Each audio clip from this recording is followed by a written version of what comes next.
3天前，台中市学校午餐自治条例规定讲，禁止内底进入校园，禁止使用非国产肉类的加工品哦。行政院是宣告讲无效，台中市政府嘛提起行政诉讼。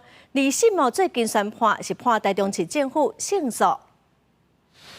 台中市政府2021年修正学校午餐自治条例，规定学校中昼顿袂当使用肉品原料来源，毋是国产之果是肉类加工品，也阁袂当检出异形受体素。了后行政院函告无效，台中市府提行政诉讼，30号2审最高行政法院判决，前者符合学校卫生法市府胜诉，后者违反食安法来败诉。提供给学校的午餐不得使用肉品来源非国产的各式肉类加工品。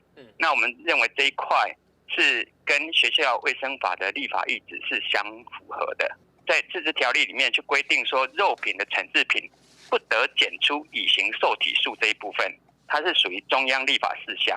这个自治条例是一部胜诉，一部败诉。最高行政法院表示，袂当使用肉品原料来源毋是国产之果实肉类加工品，原处分特销，袂当检出乙型受体素上诉驳回，专案确定。